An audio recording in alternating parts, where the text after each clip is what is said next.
Welcome back to Love Essentials with Tara and Hannah. And last episode, we talked to you about intercession and how do you intercede for your spouse. Yes. And that led into a discussion about nurturing. And we want to talk to you guys about that today. So Tara, I want to know, how do we go about nurturing? Because a lot of mothers know how to nurture their children, but do we as wives know how to nurture our husbands? And husbands nurturing their wives. Yes. And you hit it right there. Mm-hmm. If you really want to know how to nurture your spouse, you do have to look at them like your child. Mm. And I don't mean they're my child, like do this, do that, do that. Right. Because we can do that. Mm-hmm. And a lot of people or women or sometimes say, my husband is like a child. Yes, I have like 3 children, including the husband, into the package. Okay, well, if they're like your child, then love them like your child. Mm. See, because, we're quick to say that when it comes in, they need to do certain things, and I've been telling them things. That is not where you apply that. Right. Where you apply that type of nurturing is in when you love them like your children. Yeah. Like the way that your children, they can do no wrong. They do wrong, but it doesn't change the way that you love them. Right. You really can have an unconditional love for your child, but do you apply that same unconditional love to your husband? Of course not. Mm. Of course not. Because you remember what we said in the beginning, when people get married, there's already this imaginary checklist. Yes. Of things that they're doing that's going to eventually lead to our divorce. Mm-hmm. We don't do that with our children. Like, I'm just waiting on the day I'm going to kick them out and never talk to them again. Right. Our children do things, and we will tell our children there is nothing you could ever do that would stop me from loving you. So, there's nothing you can do. But our spouse will like, you got one more time. You got about 2-3 more issues. And if you ever do this to me, you out the door. Why is that though? Like, you really just hit the nail on the head. Like, seriously, we can love our children unconditionally with no problem. But with our spouse, we have conditions. It's just Absolutely. Like, if you do this, then I can do such and such. Like, we have an exit plan for this contract instead of covenant partnership that we're supposed to have. Why is that? Why is it? It's a matter of not becoming one. Mm-hmm. It's a matter of not viewing your spouse as your family member. Mm. See, we have family members, by the time you get married, if you're married in your 20s, you've been with your family, up on your family a long time. Right. And so that's that unbreakable bond that even we allow them to abuse us, talk crazy to us, mm-hmm. Disrespect us. But that's my family. Right. That's my mama. That's my brother. That's my sister. Yeah, she crazy, but that's how we do. But I'm down for her for whatever. I'm down with them for whatever. Even when our spouse is looking at us like, your family crazy. Like, they treat us wrong. Right. And you're like, but that's my family. Okay.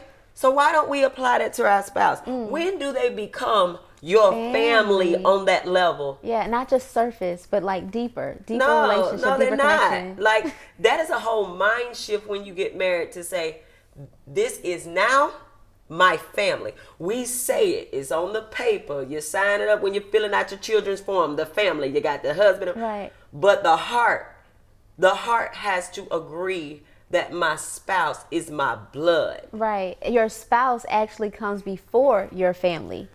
Like, it's bigger than family. Right. That's a whole nother level of relationship. Like, I chose this person as my family. And they're a part of me. Like, they are me. You, right? They are me. Meaning, can nobody disrespect them? Right. Can no one harm them and I not feel that? Right. No one can talk bad about them and they're not talking bad about me. How can you sit and you talk about your spouse with your family? No, it should be, what you talking about? That's us. Right. I chose that person. But we don't look at it that way. No, we don't look at it that way. Especially when we're in our emotions or in our feelings and we're having that moment of being upset with our spouse. Uh-huh. And we go to mama or to sister or cousin, whoever, and talk to them about, like, do you realize that you're talking to your family member about yourself? Yeah. Would you sit there and badmouth yourself like that? Because you chose them. So I don't think people even understand how that makes you look crazy. Right. You chose this person, linked up with this person, holy matrimony before the Lord, and then had babies. For those of us who have children, you actually mixed your blood and genetics and DNA with this person and created other beings. And you looking at them like, You know you're disposable, These right? other beings who are actually a representation of what the two of you are. Because Together. you're together. Exactly. You ain't no closer than anybody Right. than your spouse, actually. Because even with your parent, you are a mixture of the mom and the dad. So you're not fully either parent. Right. You're a portion. But when you get with a spouse and y'all create a being, that's fruit. That is something created by God. He mixed. So if you're going to be loyal to Right. someone, if you're going to be forgiving to someone, if you're going to be nurturing to someone, it should be your spouse. It should. This is our legacy. Like Yeah. from here on out, every child, every grandchild is born out of the two of you. That is an entire legacy. Right. If I'm going to work on somebody, I need to work on me and my spouse because we have generations that will never be torn apart. Even if you divorce, that person's still blood connected. is still in You your still legacy. connected. Yeah. You're still, the grandkids belong to both of y'all. Right. The great grandkids both of you. still belong to both of you. Why would you not work on keeping that person Right. around? So how do we do that? How do we get back to that place of learning how to nurture our spouse? Because to be honest, we didn't talk about nurturing each other during our premarital counseling. I honestly did not even realize that concept, which is sad, but I'm going to admit it because I feel, got to be transparent. I'm with you. But it wasn't until reading your book about that nurturing piece that I was like, whoa, like really, this is something that I need to make sure, like we refer to it as a safe space, right? Yeah. And so that's something that Anthony and I have realized, that we need to create safe spaces where we can talk and really feel vulnerable with each other and start shedding and pulling those layers back. But that's something that we learned throughout our marriage. Throughout the marriage. If we had that information at the beginning. Oh my God. Because that's actually the sweet spot of marriage. Yeah. When I sit with somebody and it's like, I you like are the other part of me. Right. Like, that's true intimacy. Yeah. Let me help some of y'all real quick. Yeah, go ahead. It affects your intimacy when you start nurturing your spouse. Because see, some people get it confused that nurturing is sex. Yeah, it's not. Let me explain. Intimacy is you not You know just why about it's sex. not sex, and we're not gonna talk about sex today. That's a whole nother day. But nurturing is not sex, because you was having sex with some of us, with people, before you got married. Right. That wasn't nurturing. You just had sex with people. It was just you went that. out on a date. Right. Nurturing is, I'm getting to the very essence of you. Like, I really want to know you, and then when I know you, I still love you. And I want to care I for want you. to care for you. Yeah. I want to heal some places in you. I want you to come to me for your solutions, for your problems. If you're feeling like the world is against you, I am that warm place. That peace. I am that place Yes. of peace. Yes. That is that phrase that I use in the book. I want to be your place of Place of peace. peace. I want, when my husband sees my face, something that just washes over Yes. him. That he's just like, yeah, Because you want that too. Yes. I want that when I am having a moment of anxiety building up in me, that I can look to Anthony and be like, yes. just exhale and be like, I'm good because he's in the room. Yes. I'm good because he's there. I'm good because I see that he sees me and that he's going to comfort me and nurture me. Yes. And because I want that for him too. I want to be able to give that to him. And so it's just like, but that's something that we had to learn. And I'm gonna break it down for people, because it's not that hard, you all. No. Because you either have been nurtured by a parent, or maybe you haven't, which that's a whole nother Right. issue, and we'll talk about that today. Yeah.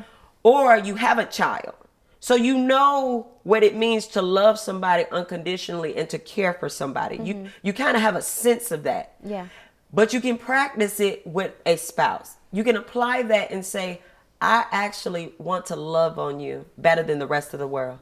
I want you to know that if you need to come to somebody and know they got your back, that's me. Yeah. That comes with a start. Really, it truly should start in the beginning of the marriage. Right. It should be that, let's lay everything out here. I want to know your hurts. I want to know your flaws. I want to know what's going on with you. Just tell me, because I have a sense of love for you, that I think I have the grace, and God has put some things inside of me that I can handle that.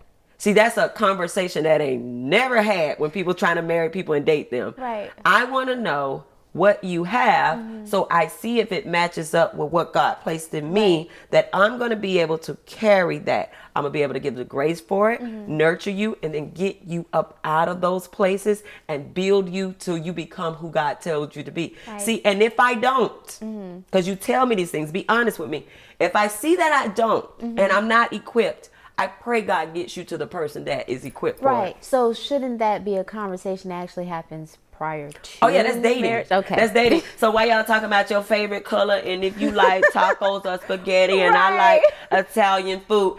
That ain't gonna save you in a 20-year marriage. No. You need to say, I need to know what you have been through. What's the traumas? Because And do I I have really the want to be grace there. for it? Do I have it? And if you don't, dating people, single people, walk off. Yes, it's okay. only right that you walk off. Right. If you see they have something, you like, oh, that's a bit much. Walk off. Because somebody has had life experiences and God-given gifts to help them.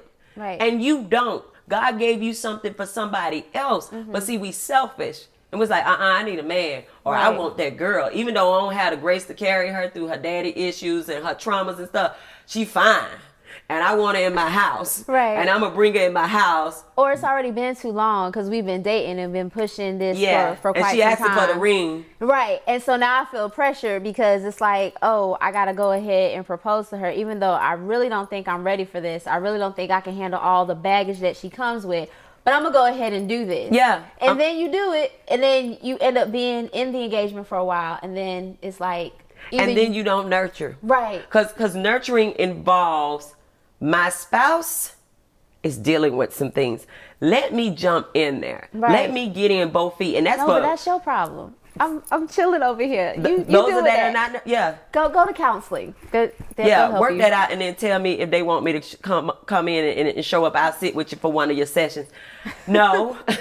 If we are one, you checking every week. Hey, how's that thing you've been dealing with? You feeling better about it? Right.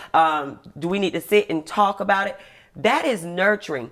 It needs to happen very early because your spouse needs to know I can go to them about anything. They are my comfort. They are my peace. It is like a mother and a child. Yeah. Your child, it is scientifically proven that it says when a person hears their mother's voice, there's supposed to be a calming that happens to that person. I know that ain't for everybody. Some of y'all, your mama call you and you're stressed out. But it's supposed to calm you down to hear your mother's voice. Right. It is the same thing when you're nurturing your spouse. It is supposed to calm you to be in their presence. It should. If you're irritated, something wrong. Or let me put it this way. If your spouse is irritated in your presence, that means an environment has been created where they feel judged, they feel criticized, they feel unworthy, they don't feel loved, and they don't feel safe. Right. And that's men and women. Yeah. They don't feel like you're going to cover them. They don't feel like you're going to hear them and you're going to love them. And there are some marriages right now. That is the case. Okay. They've been married 15, 20 years and they're like, my spouse don't even like being in the same room with me.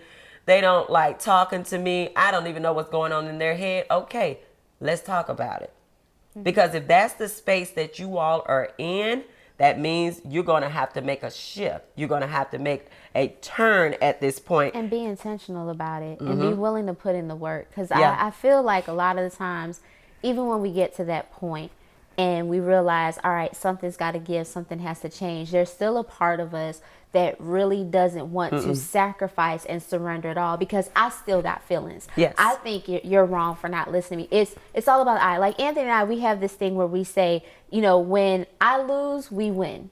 Because if I'm winning, then we're losing because somebody has to be willing to wave the white flag and be like, you know what, for the sake of the marriage, for the sake of us, I'm going to go ahead and lay it down. But I think, and I have been victim, or I've succumbed to this, that whole thinking of I'm always waving the white flag, or feeling that I'm the martyr in the relationship. But that's not it. That is a lie from the enemy. It is. And if you're not a martyr, this is you making this decision to think more highly of others than you think of yourself. Which God has asked us to He do. has. He told us to serve others. And, you know, the book was definitely geared towards women because we have been given this gift of nurturing. Yeah. We have. It is natural. And I know there's these outliners where some women will say, I'm not a nurturer. Okay. Ask God to help you, because that's actually a part of our gifting, Right. that we know how to nurture.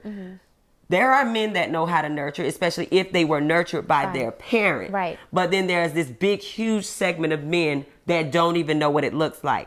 So it's within women that we even train our husband how to nurture us back. Right. And it does start with you nurturing first. That's how training is done. You do it for the person first, till they get a good grasp of it, till it becomes a habit, till it becomes the culture of your household, that this is how we speak to one another, this is how we treat one another, this is how we respect one another. And then that eventually turns the whole household. Women can change the temperature of a household. yeah. To the point where the man says, oh, well, that's just how we do it. You ever hear men saying, well, that's what your mama want, and this what you know, that's how your mama like it. They're okay with going in the flow of things as long as they're feeling that respect and that nurturing. Right. So women, if you're in a household, well, that is not the case. There's no nurturing going on. There's no love. There's no compassion. There's no real transparency. It has to start with us. Right. It has to actually start with an apology, Yeah. a repentance, to tell your spouse, you know, I don't think I've created an environment where you can open up to me.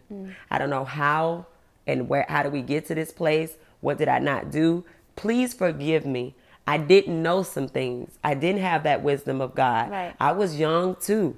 Young wives, I got married at 23. I knew not a thing. So I didn't know that I needed to create this nurturing environment for my husband. I thought, you know, I'm here, I'm working, I'm giving you sex, and we're having kids, so you're happy. We're good. I didn't know I needed to create a place where he could see me as a place of peace, and where he can unfold and say, hey, Tara, let me tell you some things that are within my head and my heart that may come out in the way that I treat you. You know, me and my husband had a conversation, you know, where we're transparent. I know he doesn't mind me saying, but I told him, I said, I need a lot more, you know, words of affirmation from you. I need to hear that I'm doing a good job, that you're proud of me. I said, that is my love language is very important to me. And he said, you know what, Tara, I didn't get that a lot as a child. I did get a lot of corrections, things I could do better. Right. You know, his mom's, you know, loved on him, but he was like, I was always in a mode of, I need to be taught to do something or do something better. Right. It wasn't, hey, you're doing great. You're just rolling along, you know, great.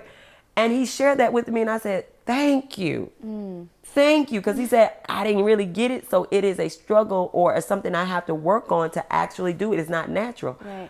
I said, thank you, because God loves you so much. He gave you a wife that I actually do that naturally. Yeah. So I'm going to do it for you, but I'm willing to train you to do it back to me and for our children, because they need you to tell them, good job. I'm proud of you. You're just doing an awesome job in your schoolwork, and I'm proud. You're doing an awesome job of cleaning up your room, and I'm proud. I said, they just need to know that they're doing something right. Right. Because when you're hearing criticism, you're like, you know, am I doing anything right? Right. And that doesn't create a nurturing environment when you do that to your spouse. I think the other thing is too, and I've shared this with you before, being transparent. My parents, they had a very interesting relationship, I would say. It wasn't a lot of nurturing that I saw between my parents. You know, my mother loved on me. I mean, I never felt unloved with my mom at all. My father, I knew he loved me because the way my father showed that he loved me was, you know, teaching me things about the car or taking me places, you know. And I attribute that to the fact that I don't think my dad got a lot of love and affection as a child. So he naturally didn't love on me or say, Hannah, I love you. But I knew it.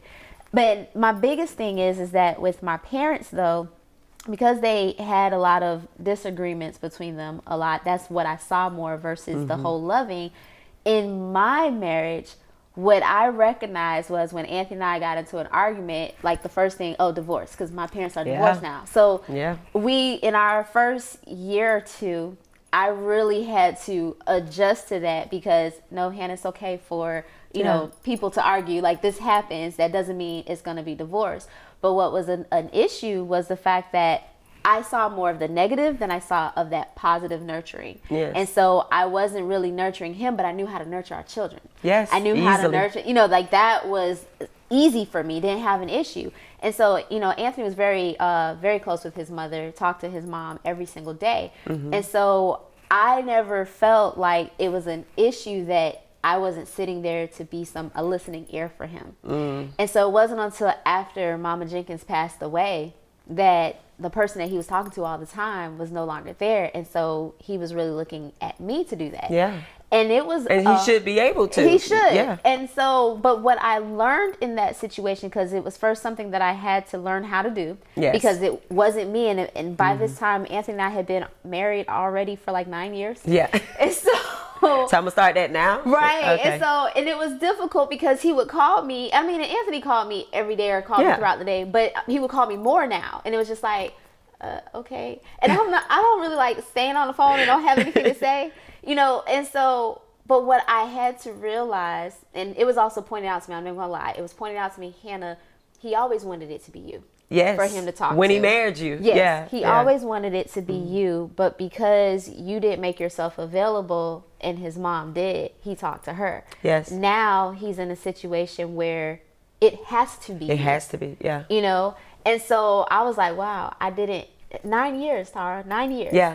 That I did not realize that. And it was just like, oh man, I really have to make a big adjustment. And I had to be honest with him about it. I was like, listen, I realize this is what you need. Yes. I want to be there for you. But because you never required it of me You didn't do until now, I have to adjust. Like, this is 9 years of me reprogramming myself. Yes. You know, and so I'm grateful that he was willing to understand where I was Yes. and appreciate the effort that I was putting into it.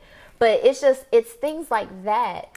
And you really said something, because that shift of nurturing should have happened, like you said, when y'all got married. Right. And I know a lot of women out here, they're struggling because they'll say, my husband is so close to his mama, I can't get him up under his mama. His mama's still in his life. That's who he really still prioritizes. The way you get him out of that is nurturing him out of that. Yeah. It's like there's a way we can nurture. You can get your husband up from under his mama very easily. Right. Because he is in a space with you every night.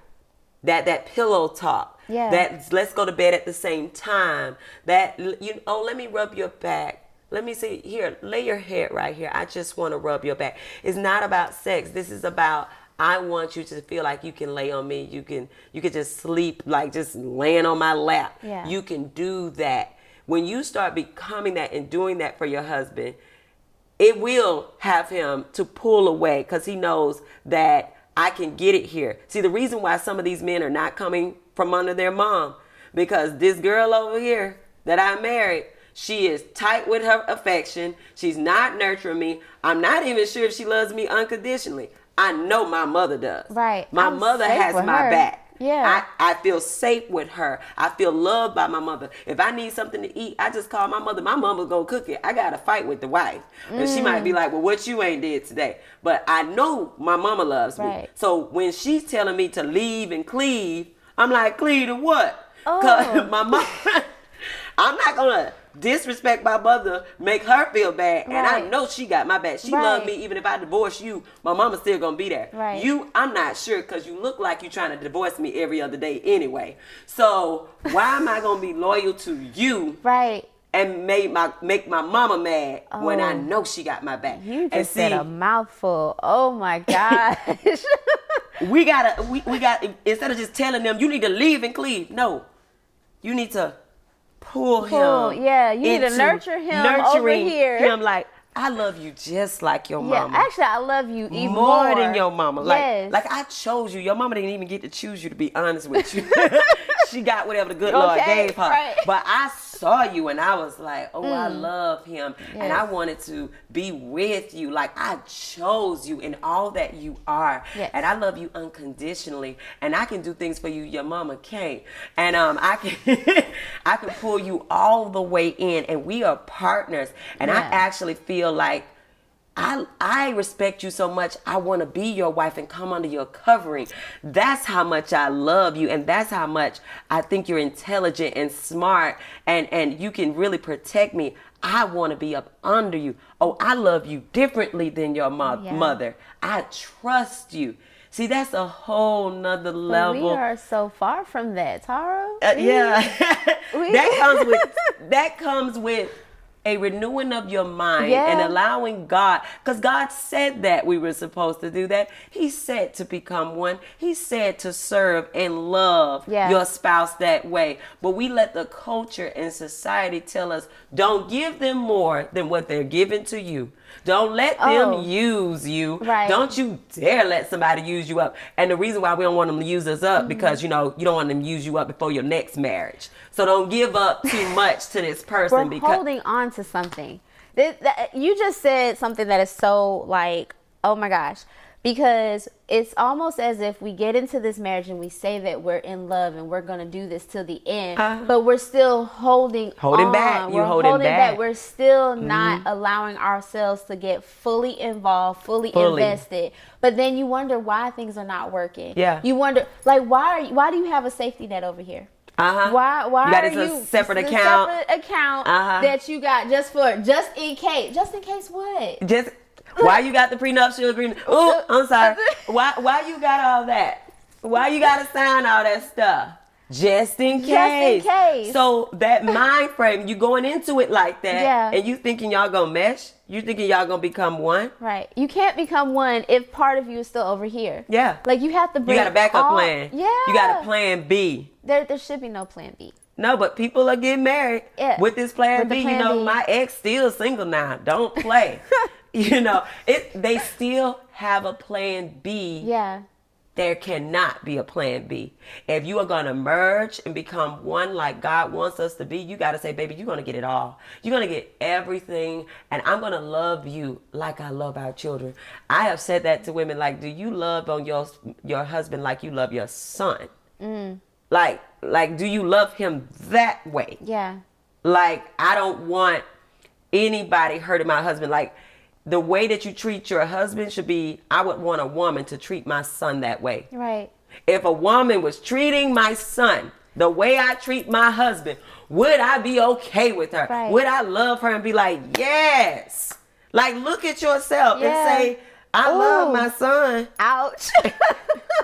I mean, no. Because they'll go to bat for their son and be like, Right. I don't like the way his wife treating him. But well, how do you treat your husband? Because he's somebody's son. Right. He's somebody's And son. if you think about it, the way that you're treating your husband could actually be the seeds that you're planting for your son's wife. It is. So- And your grandchildren, what kind of life they're going to have. And I'm going to put it out there to the men. You got daughters. Yeah. The way that you're treating your daughters, would you be okay with their husbands treating them that way? Would you say if a man just followed my lead and imitated me, my daughter is going to be just fine? If you can't say those things, you Right. got to know that you have to change. You got to be okay with changing and saying, God, help me to get to the best version of myself as Right. a spouse. Yeah. Help me to get to the best version of myself so I can love my spouse. My spouse, once again, should be able to feel and experience love, the love of God through me. Yeah. I'm going to forgive them, love them unconditionally, be a safe place for them, be their place of peace. Yeah. I am willing, Lord, to be that for them. And even if it take them a minute to return it. See that part right there. Yeah. Because people will spend 15, 20 years of a marriage being that way. And then they say, well, I was nurturing them for a whole 7 days and I didn't see nothing come back. 7 You days. spent 15 years not nurturing them, Right. not talking to them, Right. not getting into their head space. You asked them 3 days, how you feel? And they were like, for what? Yes, they're responding 'Cause that they way. Think it's like the 7-day fix. Like What when you you want? do when you, What when you- you do a what's diet your or angle? something. Yeah, they're going to look at you crazy in the Right. beginning. Why you asked me that? You ain't asked me in Right. 15 years how I What's feel. wrong? What's going on? Yeah, you having a breakdown? They're going to do that in the beginning because that's not the culture of your house. Right. You are in a position of shifting the culture in the house, so it's going to take time. No, it shouldn't take 15 years. Right. But good grief, give it 31 days. Something. Give it 6 months. Like, Right. they need to know that you are real and not playing with them. Right. Because all of a sudden, you want to know how I feel. Because you've had this wall up this whole time. You ain't been loving on me. You ain't been, been nurturing hugging on me. me. So now all of a sudden you want to come. You fixing me food? Right. And I ain't asked you to. Like, oh. You trying to get rid of me? something The going life on. insurance? You know. Hold on, let me go check my policy real quick. Yeah. So that is important. And you know, next week, we're going to talk about how nurturing does affect intimacy. Yeah. How it can, you know, cause you all to really open up as a couple. Because this nurturing thing is key. It's key to how you feel about your spouse, how you feel about yourself, and how you all honor God. Yes. So that'll be Next week. on Love Essentials. Yes. Take care. Make sure you tune in. Bye.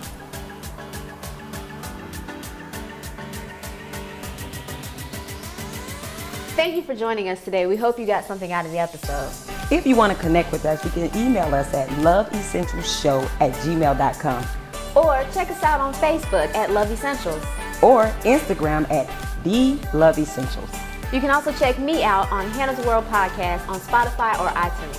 And check me out at towerbody.com where you can pick up my latest book, Marriage is a Beautiful Thing, But I Wish I Would Have Known. We appreciate you watching our show today. Take care. Bye.